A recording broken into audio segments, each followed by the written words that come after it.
Hey everybody, welcome back to my second attempt at growing broccoli. The first time around didn't go so great. I don't know if you guys saw some of the pictures that I took of that, but I think I had a little bit of a mold issue in my soil, because when I went into the soil box today to make some more trays, there was some mold in there, so I had to clean it all out, clean, disinfectant. So today we're going to be using some coco coir. So I don't know if anybody's familiar with coco coir or what it is, but it's a coconut just ground up in it, and it looks, you know, like some really good soil. So I know a lot of other growers, and I'm throwing myself into the category of growers because you got to claim what you want to be, right?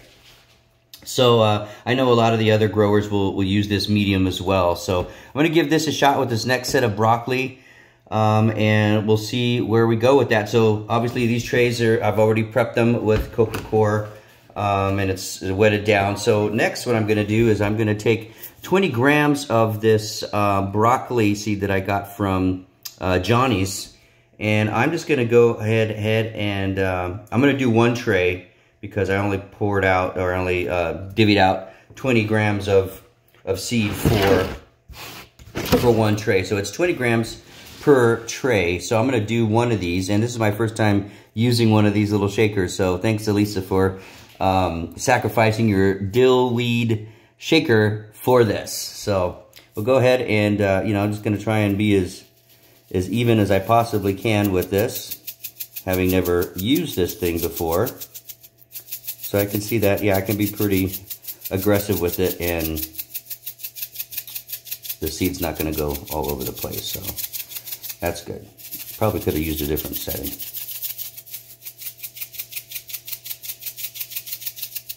And then if you noticed maybe in the pictures that I sent of the broccoli the last time, I had really spotty germination on top of that. So not sure exactly what the cause is of that. But you know what? Part of this whole thing is just going to be trial and error.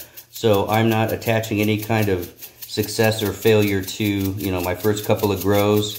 It's just follow along, make the mistakes that I'm going to make, and see where we get from there. So I'm going to try this other one here and see what we get. Hey, there we go. A lot more. And these trays that I'm using are from the Bootstrap Farmer. They're 10-20 trays, so 10 inches by 20 inches, so 200 square inches of growing capacity or surface. And yeah, now I'm just really going to town now.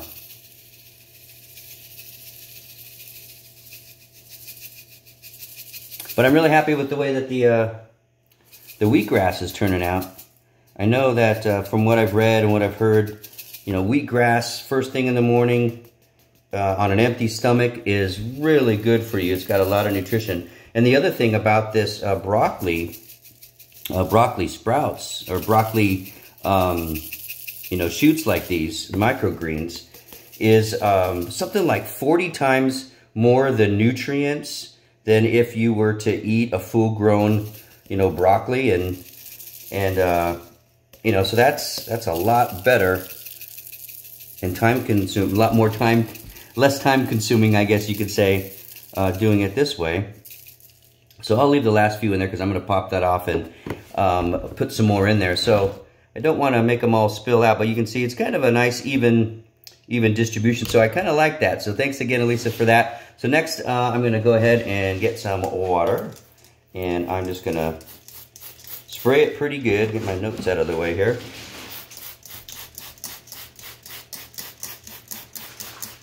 And what's going to happen here is this water right here is going to last it through germination. And I don't believe we do blackout on these things. We just, yeah, day 4 is blackout. So this needs to last, this water needs to last through the germination process and blackout. So I think that's going to be by day 6.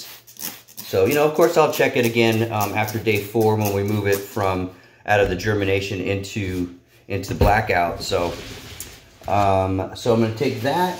I'm going to put a tray on top, and I'm going to add a weight, but I'll add a weight after I put this one on top. So And this is just going to go right in this spot right here. I might have to move it because I think the lights are going to come out 7. We don't want light yet. We're not introducing it to light until, what is that, day 6. So day 6. So I'm going to go ahead and do this next tray, and then I'll show you what it looks like to put the weight on. Okay, so I'm back after seating 2 10 by 20 trays, and you can see that I've stacked them. I've got one of these blank trays, no holes, on each of those, on top of those, just to... and then when I put this brick on there, this brick is gonna put down some pressure on it and just really cause the seeds to you know, build their root structure underneath, and also fight to come up through the artificial soil that, you know, because normally these would be planted into soil and they would turn into regular sized plants. But so this is what that does. This is a I think it's about 15 pounds of weight on there, and it just is enough to push everything down. Of course, the top one will push down onto the bottom one, and what that's going to do is that's going to, again, just really encourage these seeds to spring up and do their God-given design thing to do, which is to sprout up, get green, and provide food for us. So I'm just going to go ahead and throw this on a tray or a rack that I just made available. And then I'm going to come back in a few days and let's see here. Day 1 is sowing. I'm going to move it to blackout, and we'll go through that the next time we get to that part. But really, it's just going to stay like that for 4 days. So if you're ever thinking about growing microgreens, you know, follow along and see how I do, first of all, and to see how actually easy it is. Now, we're not selling to any stores or restaurants, you know, yet, or neighbors or anything like that. But, you know, it's just the learning process right now, figuring out how to do it, what I'm going to do wrong, and how much hands-off it really is. From everybody that I've been following, it is kind of a hands-off thing. So it's a set it and forget it. So we know what I'm going to do. I'm going to show you kind of what I got going on here. So I've got the rack, and I think you guys have seen that. But kind of the coolest thing about these lights here, these are these are Barina lights.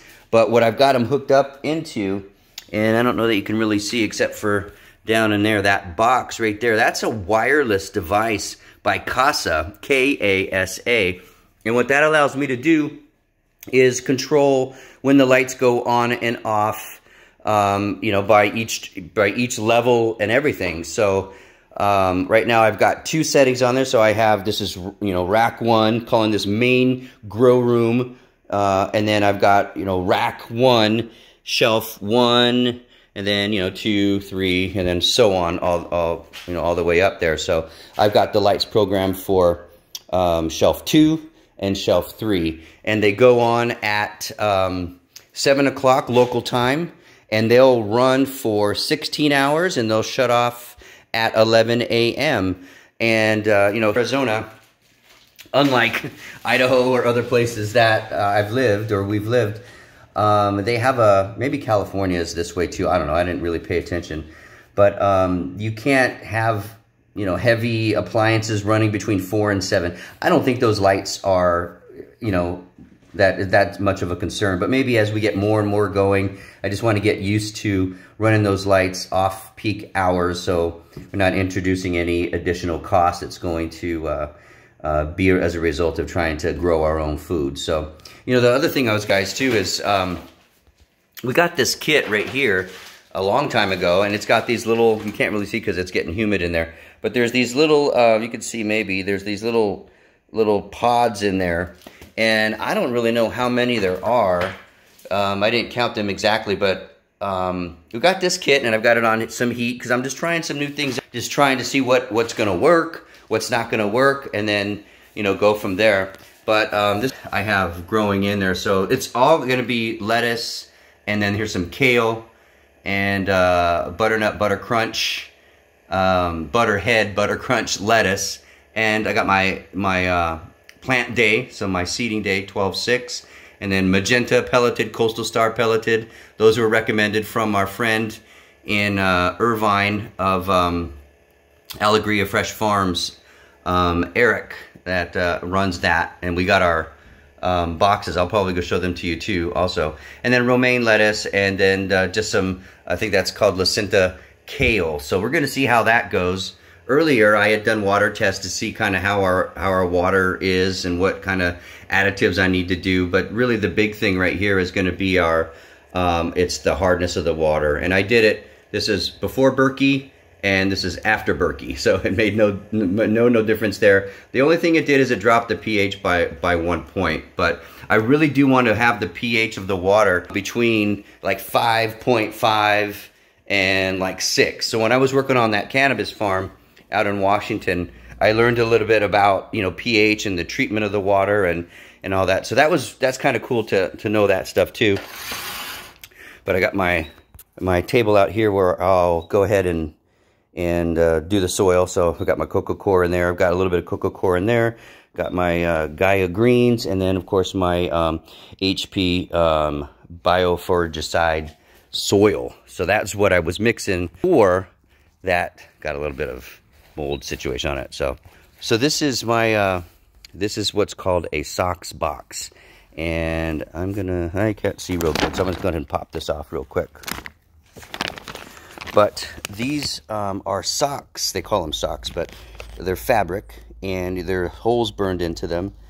And we got this from Eric Cutter over at Alegria Fresh Farm. So for those of my friends that are in California and are looking for doing something like this and say, oh, I don't have the space to do it, this is why he developed this. You know, they're just on these Burrow brand, you know, sawhorses or whatever. And he's got these, the tray, and then you've got these 3-foot long tubes that they burn in these holes, and this soil mixture is something that he's come up with that does real well in there. So what I'm doing right now is I'm just seeing how consistently I can keep the soil at 60 degrees, because it does get cold here in Phoenix. I didn't know if you guys were aware, but it gets a little chilly around here. So this is kind of our backyard. That's fake grass. I'm not putting any water or any money into that. But, so this is, yeah, 2 3-foot socks boxes. So there's 15 plantable spots in each of them, so 30. So that kale, that went on inside kale and the lettuce, the starters, I'm going to do starters in there. I'm going to do a couple things.